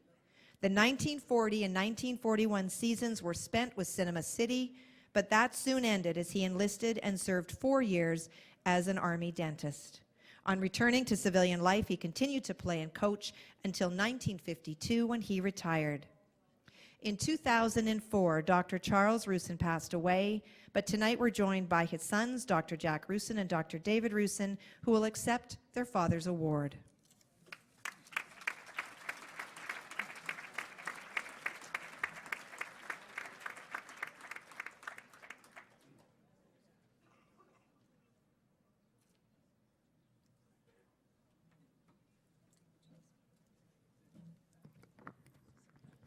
I'd just like to begin by congratulating the other inductees this evening, and to tell you on behalf of my brother David and myself how proud we are of our father, and how much he would have enjoyed and how honored he would have been to be joining the select group that are honored this evening, and to take his place beside them and the other members of the Hall of Fame.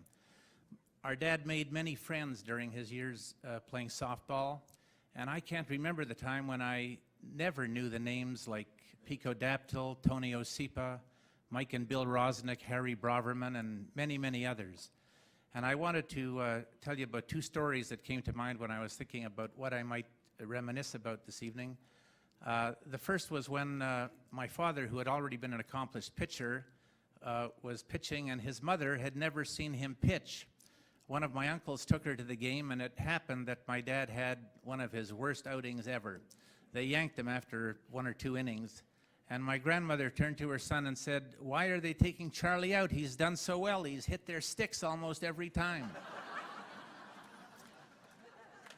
The other story was told to me by Alvin Shinoff, who years ago was with my dad when they stopped and watched a softball game, and there was a pitcher who had been touted as being a very top-notch pitcher. My dad said to Alvin, "Watch this guy carefully, Alvin. He's a great pitcher." And there was a fella standing not far from them who overheard the conversation, and not knowing he was looking at my dad, said, "You think that guy's good? You should have seen Charlie Rusen." And there are lots of stories I could tell, but time is short, so I want to thank the Manitoba Softball Hall of Fame for honoring our father with this induction. I'm sorry he couldn't be here tonight, and I know how much he would have enjoyed it. Thank you very much.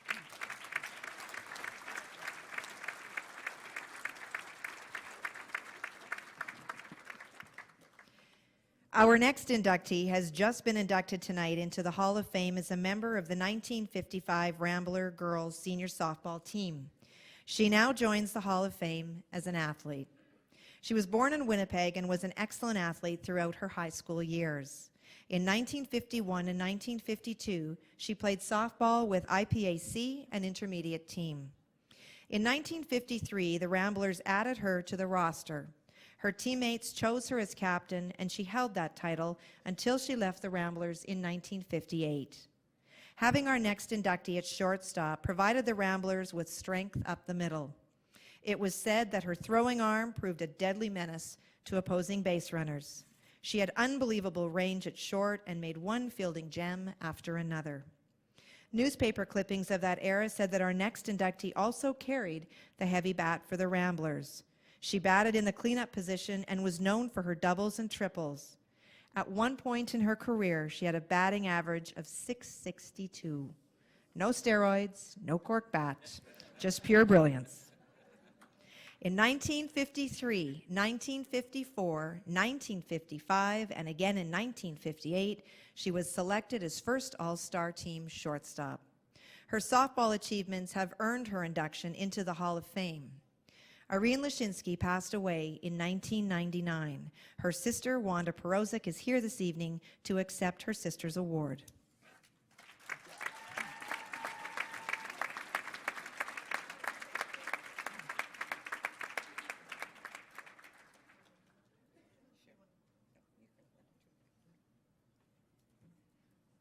I would like to start off by saying thank you. I wish my sister was here to hear all these wonderful things about her. I hope I can get through this. I would like to thank the committee for nominating my sister Irene as an inductee into the Manitoba Softball Sports Hall of Fame as an athlete and as a team member. Sports was a major part of Irene's life, and even when she was very ill, she still managed to represent Manitoba at a lawn bowling competition in Saskatchewan. Irene supported her nieces and nephews in all their sports endeavors, and I know my daughters got their sports abilities from their auntie because it wasn't from me. Irene would have been very honored and very thrilled to receive this award, as we, her family, are very honored to be accepting on her behalf. Thank you very much.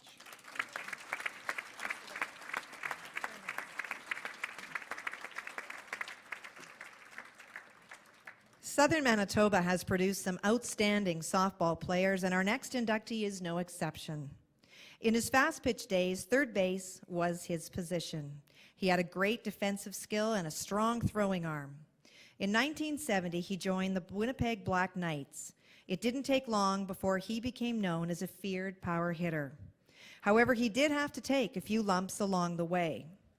The first time he faced Stan Kearns, a man of 6'8", 300 pounds, Kearns took one look at the new batter and fired his fastball, and it didn't hit the strike zone.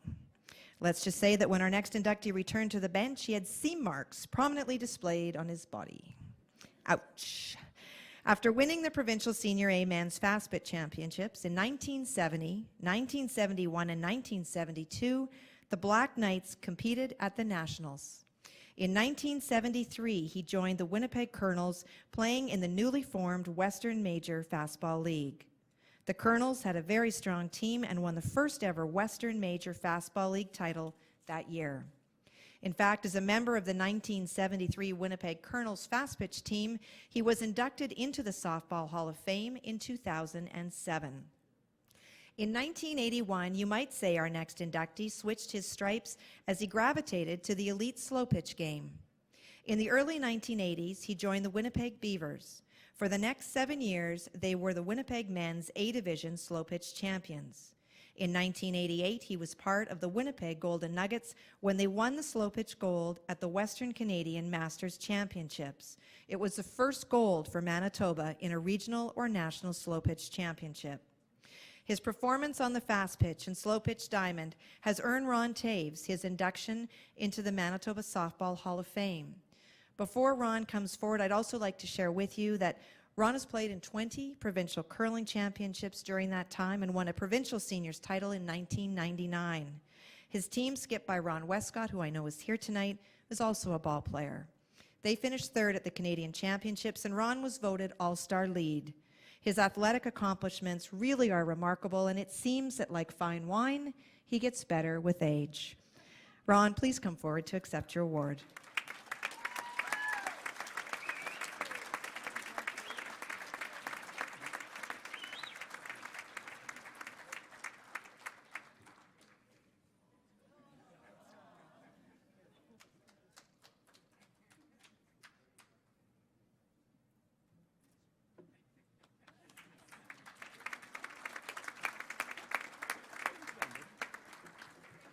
Sure.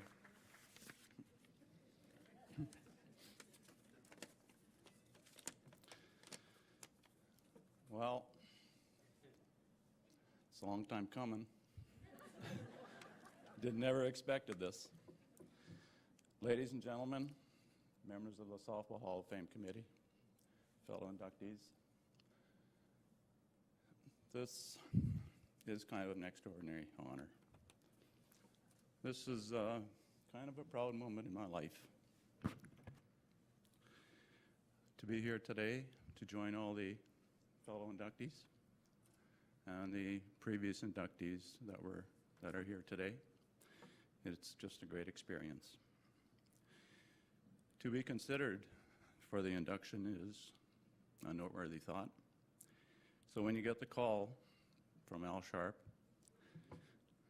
you kind of put on cloud nine. I've always loved sports, loved the challenges, as Westy knows. I give him shit all the time. If he doesn't make the right call, I'm there front and center. And I love to win, as he knows as well. But after it's all over, games are said and done, it's the times after that really count. And to me, that's kind of important, because that's kind of the way the game has to be played, before and after. And if Carrie Lynn Ross was still here, we didn't drink water. I've been fortunate to play with a lot of good players and good teams, some of who are here in attendance today. I think I see Bob Turner. He's grown a little bit in the last few years. We used to curl together a couple of years ago, and Bob Bowie and myself used to threaten him. If he missed the broom, we'd pull the big magnet out, because he had these nice new knees.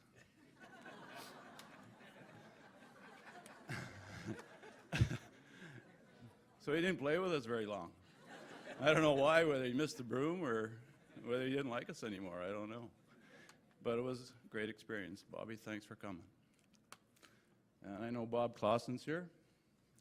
He used to play with the 67 Molson Canadians, Canadian champions. Thanks for coming, Bob. And then we have, of course, Westy and Bowie. My good curling buds.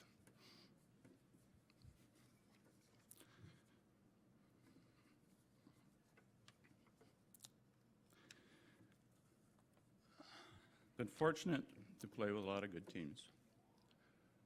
I'm sorry if I'm not a good speaker. Good on the diamond maybe, but not here. But through the years, I've been fortunate to play with a lot of good teams, a lot of good ball players, and certainly it's friendships that were made during the years are lasting, and it's just super. I think Jerry Howard's here, and I'm sure he'll remember my wife's Georgianne, one of the famous black curls. I think Al Sharp knows. I don't know if it was him that threatened us. We were having a close contest with I don't know who, but anyway, Harry Buchert was our coach at the time with the Black Knights. Got a little irritated, got into an argument, and the girls, I think there was, what, 4 of you? They started yelling and screaming, as they normally did, razzing the umpire, and they threatened to close up, or threatened to cut the game off because the girls were too volatile, too vocal. I don't know if that ever happened before or not, but we had to tone them down a little bit. But anyway, it's been a great run. It's short, seems like only yesterday that I started, and hopefully I can continue playing as long as I can, but I would like to just thank my family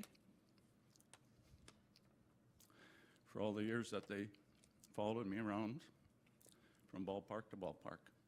Thank you very much.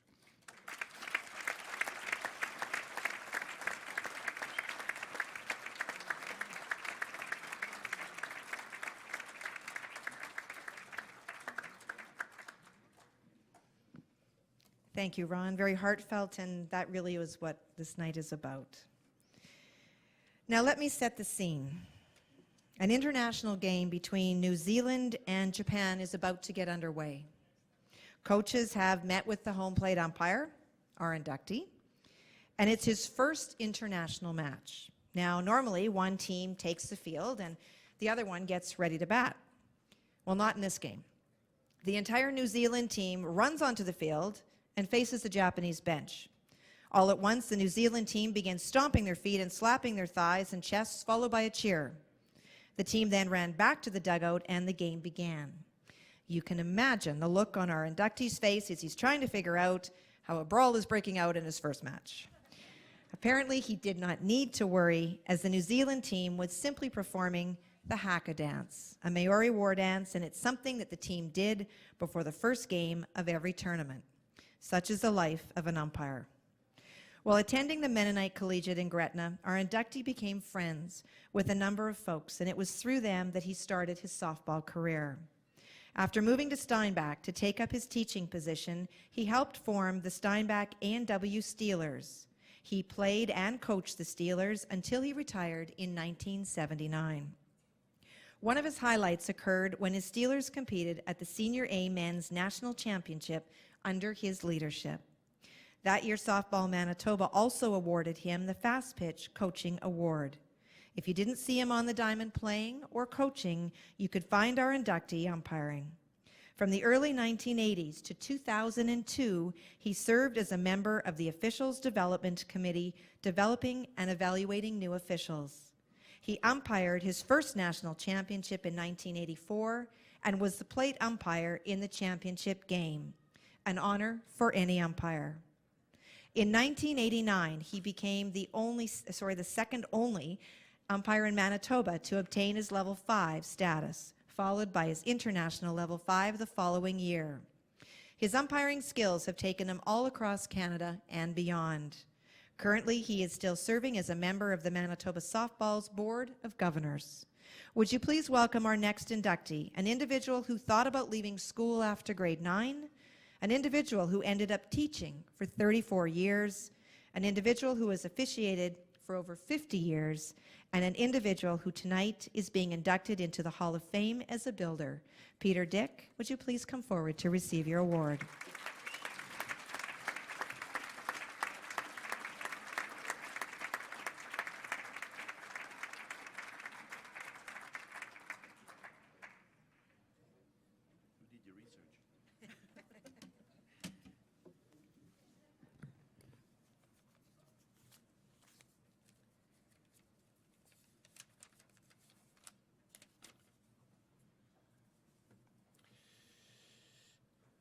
What an honor to be inducted into the Manitoba Softball Hall of Fame and to be added to all the great players, administrators, umpires that have gone before. Having spent in excess of 50 years in this sport, I do not stand before you alone.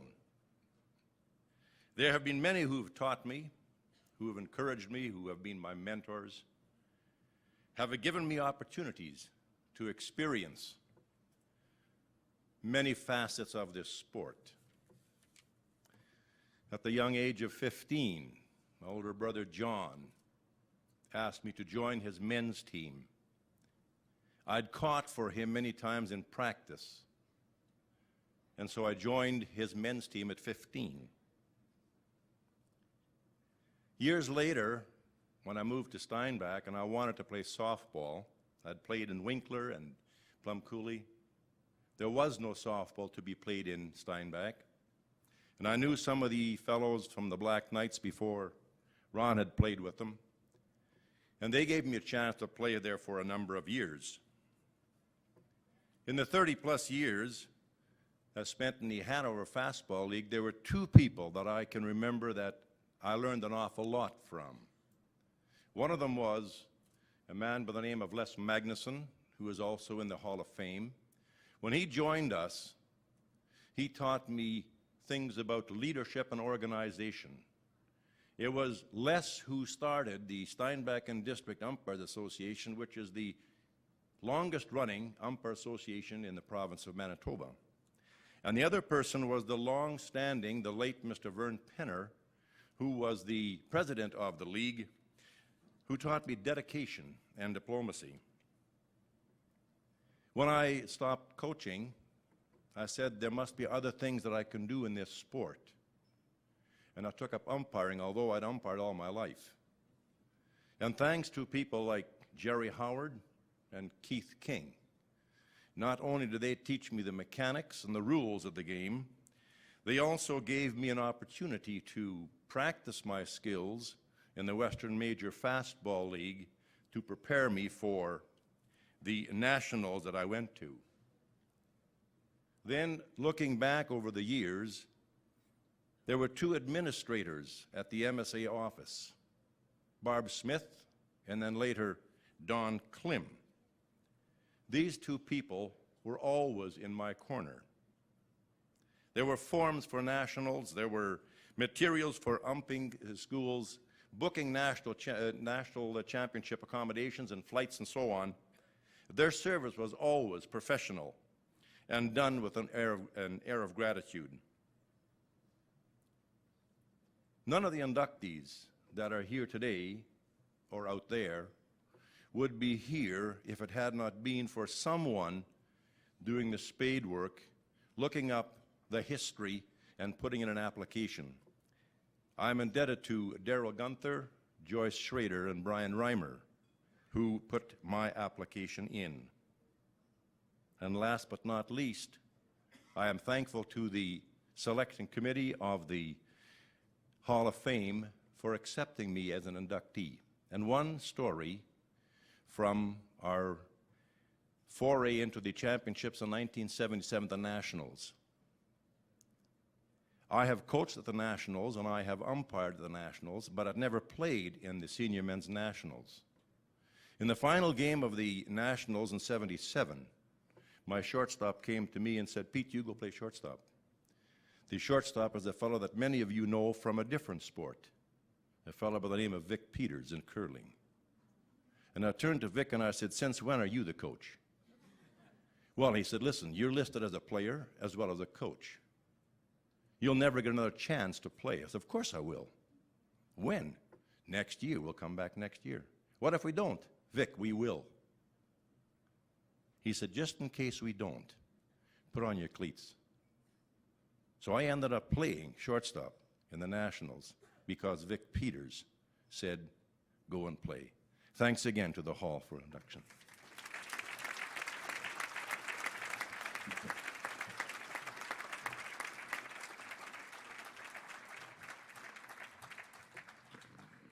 Yet again, all good things are curlers.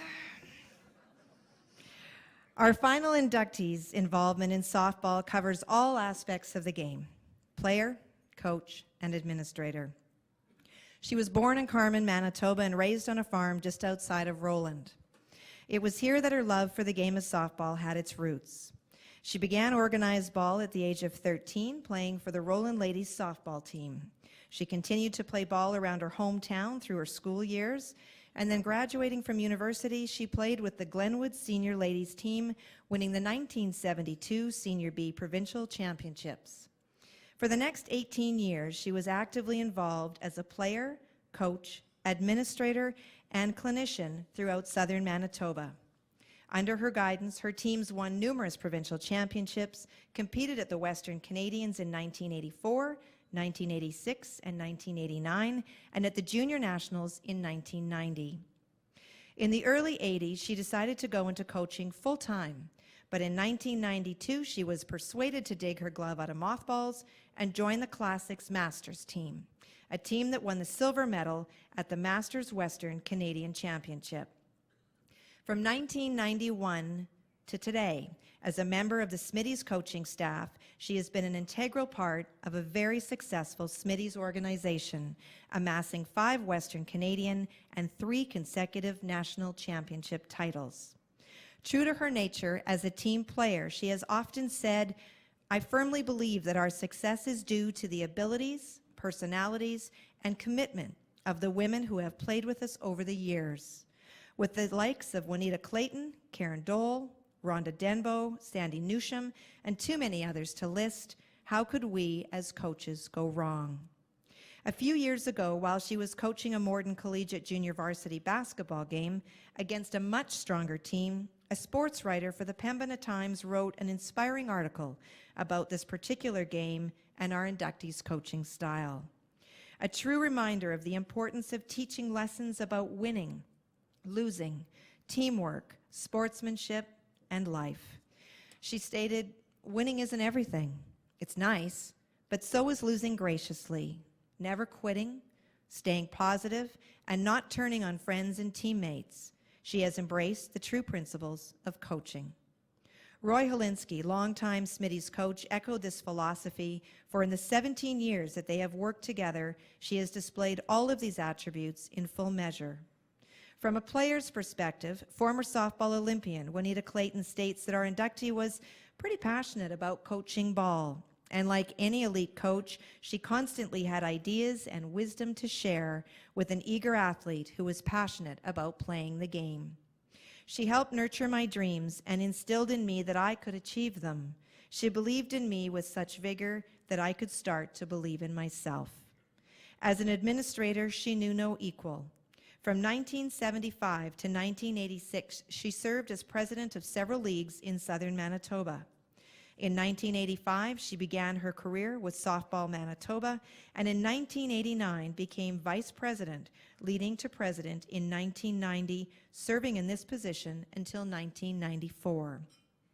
She was involved in writing policy and procedures and in writing a new constitution, bylaws, and operating rules for Softball Manitoba. She has also chaired and served on numerous other committees, and currently she is a member of the Manitoba Softball Board of Governors and the Softball Hall of Fame. In recognition of her many contributions, she has received numerous awards, and these include twice winner of the MSA Mo Simcoff Memorial Award for Outstanding Contribution or Performance in the Senior Women's category, the MSA Jim Adams Award for Outstanding Contribution to Softball as an administrator, builder, or executive member, the Manitoba Sports Writers and Sportscasters Outstanding Coach Manager Award as part of the Smitty's Senior Women's Fast Pitch team. In 2004 and 2007, she was inducted into the Manitoba Sports Hall of Fame and the Softball Hall of Fame, respectively, in the team category as a member of the 1995 to 1997 Smitty's Senior A softball team. She has clearly played an integral part in all areas of the sport, showing leadership, commitment, and passion. I invite Sharon Martin to come forward now for induction into the Hall of Fame in the all-around category. Sharon.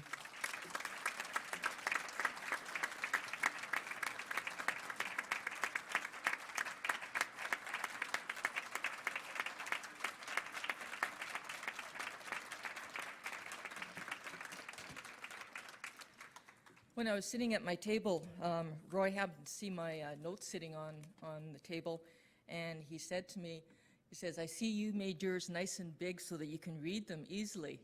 And Evelyn looks over at me and says, "Yes, but, you know, I forgot my glasses." Well, Evelyn, I have mine tonight, so I think I can get through this.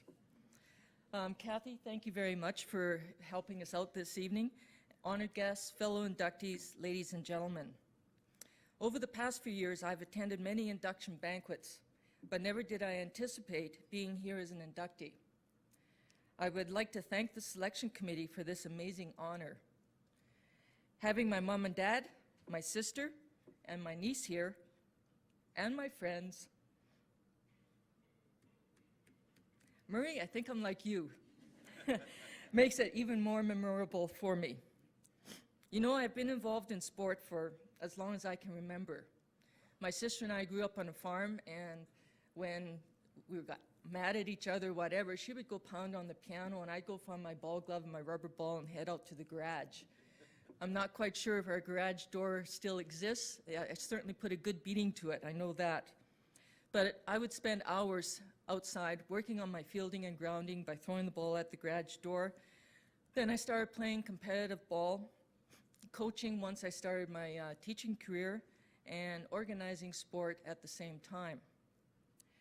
When I became a physical educator, sport also became my career. Volleyball and softball were my two passions. And fortunately for me, and I've often said this to people, I've never had to make a choice because they always ran at different seasons. Unlike today where many young athletes have to choose which sport because it runs in all season long, all year long.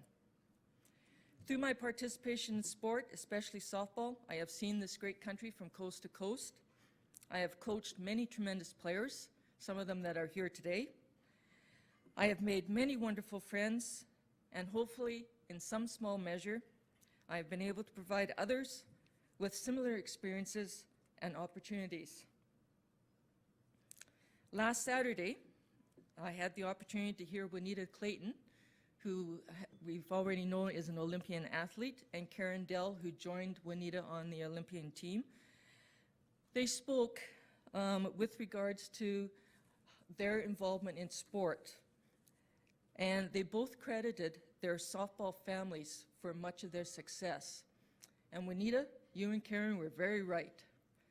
For any team, group, organization, for the family to be successful, you need to have players, staff, board members, etc., who are highly skilled, determined, and passionate about the game. I have been very fortunate to have such people involved in my life. I'm not about to thank all of you because I'm terrible with names, and I'm sure I would forget someone. But you know who you are, and I thank you for being here tonight to share in my honor. I would like to take this opportunity to congratulate all the other inductees and to thank you once more for this great honor. I would leave you with one final thought. Many years ago, in a Manitoba High School Athletic Association newsletter, I found an article written by a gentleman by the name of Charles Swindoll, and I would like to read it to you. It is titled Attitude, and it is a concept that I firmly believe in. And it goes as such. The longer I live, the more I realize the impact of attitude on life. Attitude to me is more important than facts. It is more important than the past, than education, than money, than circumstances, than failures, than success, than what other people think, say, or do. It is more important than appearance, giftedness, or skill. It will make or break a business or a home. The remarkable thing is that we have a choice every day regarding the attitude that we will embrace for that day. We cannot change the past. We cannot change the fact that people will act a certain way. We cannot change the inevitable. The only thing we can do is play on the one string we have, and that is our attitude. I am convinced that life is 10% of what happens to me. Let me just correct that. I'll phrase that again. I am convinced that life is 10% of what happens to me and 90% of how I choose to react to it. Those are the words from Mr. Swindoll, and I firmly believe in it.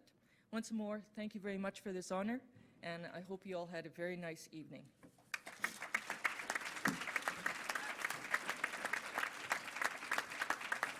Ladies and gentlemen, one more round of applause for our second group of inductees.